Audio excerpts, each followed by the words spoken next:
Hari ini kita melihat bagaimana hukum dipermainkan.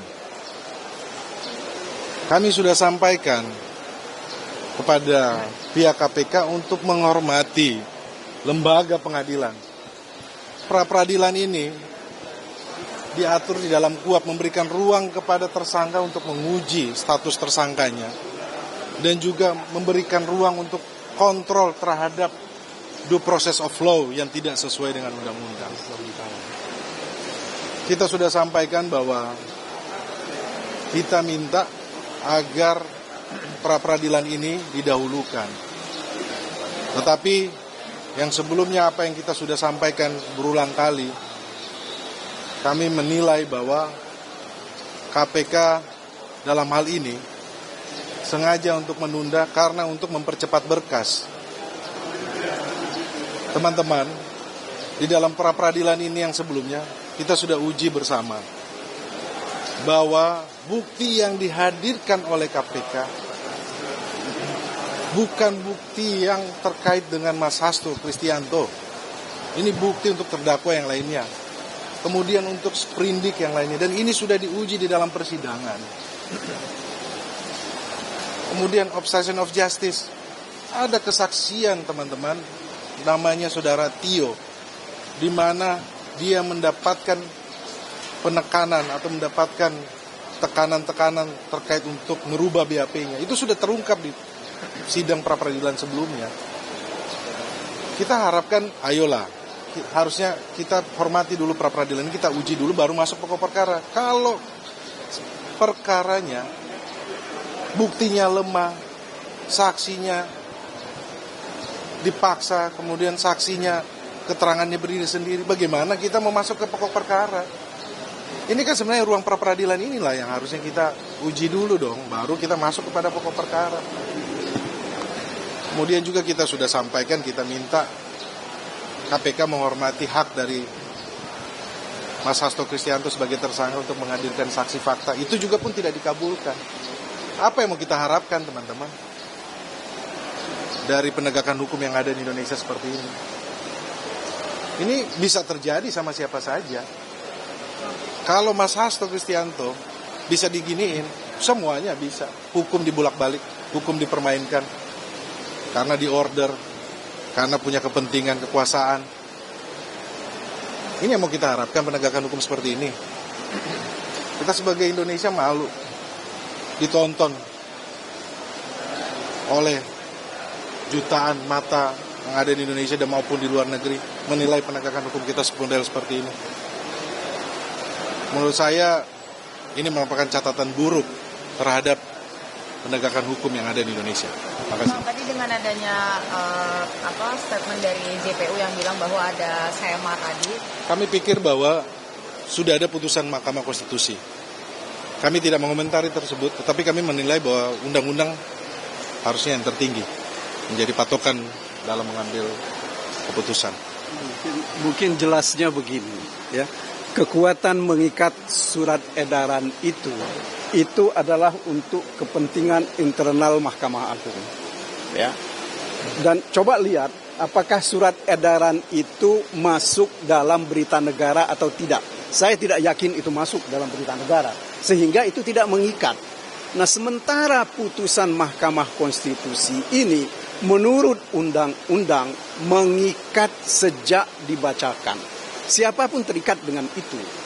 Sehingga oleh karena itu seharusnya dan tentu kita harapkan bahwa Pengadilan Negeri Jakarta Selatan ini akan menghormati putusan Mahkamah Konstitusi ini.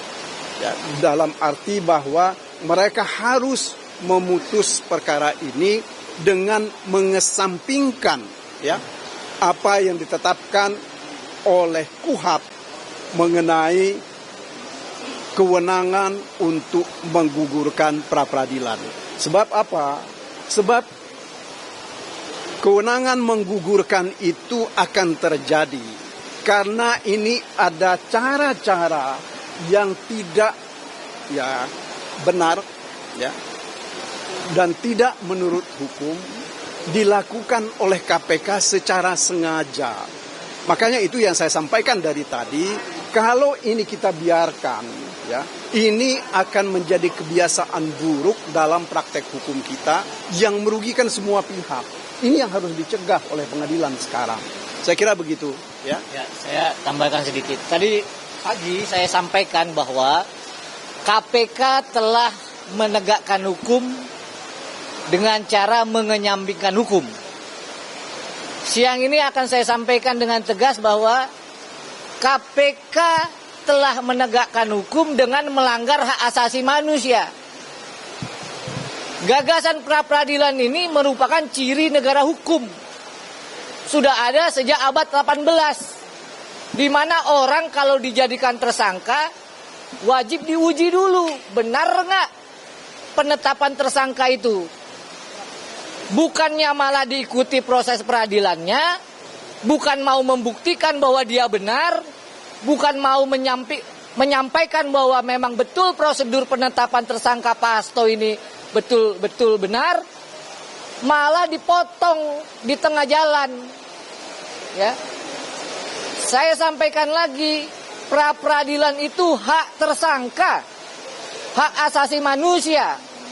Apa akibat dari P21 dan percepatan proses ke pengadilan? Sama dengan bahwa KPK mengabaikan hak tersangka. Jadi ini bukan soal ya dibuktikan aja di pengadilan nanti. Kalau itu udah pokok perkara. Yang kita perjuangkan sekarang ini dan yang dipotong oleh KPK itu benar nggak kewenangannya digunakan? Betul nggak sesuai dengan prosedur? Apakah ada alat bukti permulaan? Ini yang diuji di pra-peradilan. Ya, karena nggak mau diuji, makanya dipercepat, dilimpahkan ke pengadilan. Apa begini caranya? Itu yang penegakan hukum yang benar apa? Saat Pak Hasto Kristianto, Sekretaris Jenderal PDI Perjuangan dibegitukan, siap-siap kita semua dibegitukan. Siap-siap Bapak Ibu semua mengalami hal yang sama. Ditetapkan tersangka, mau menguji hak kita, dipercepat berkasnya. Ya. Jadi sekali lagi yang pertama KPK telah mau menegakkan hukum dengan mengenyambingkan hukum.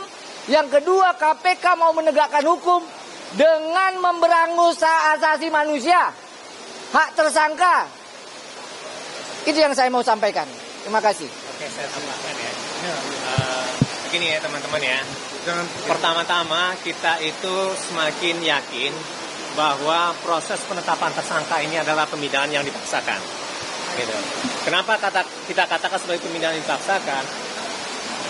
Ini buktinya bahwa pra-peradilan itu tidak dipertimbangkan. Pada saat ini kita melihat bahwa ada kekhawatiran dari KPK untuk bisa berdiskusi, beradu argumentasi. Apakah memang hak-hak seorang tersangka itu bisa diuji atau memang bisa dibuktikan bahwa prosedurnya itu sudah sesuai dengan prinsip-prinsip hukum. Itu paling penting sebenarnya. Karena sebagai dikatakan oleh Patra tadi gitu kan, prinsip dari adanya pra-peradilan ini adalah habeas untuk menguji apakah secara prosedural mendapatkan alat bukti itu sudah benar, relevan, dan itu bisa menjadi alat bukti. Itu paling penting sebenarnya gitu kan. Dan itu merupakan sebagai fungsi-fungsi kontrol. Pemidanaan bukan untuk menghukum seseorang individu, bukan. Tetapi bagaimana memastikan hukum itu bisa berjalan dengan sebagaimana mestinya. Ini konstitusi ya. Nah, oleh sebab itu makanya pada saat ini apabila pada saat ini bahwa ada kekhawatiran untuk bisa berargumentasi di pengadilan menguji terkait dengan prosedural, artinya di situ memang terbukti adanya dugaan pidana yang dipaksakan. Karena apa? Karena proses dari penetapan tersangka dan kemudian ditahan dan kemudian setelah itu dilimpahkan itu sangat cepat sekali. Nah, oleh sebab itu makanya apa alasan kekhawatiran dari pihak termohon sehingga ini dipercepat? Dan sebenarnya ya pada saat ini hakim bisa memutuskan bahwa persidangan itu tidak mesti 7 hari. 7 hari itu adalah paling lama, bukan paling singkat. Berdasarkan pasal 82C. Ya artinya kalau bisa kayak gitu 3 hari pun ini bisa dilakukan gitu kan. Dan itu diputuskan terkait dengan ini gitu kan. Apabila memang ada itikat untuk menyelesaikan ini dan berargumentasi secara argumentatif bahwa prosedural untuk mendapatkan alat bukti dalam artian Dewi Spuring itu bisa dipenuhi oleh KPK sebagai aparat penhukum untuk menetapkan seseorang menjadi seorang tersangka.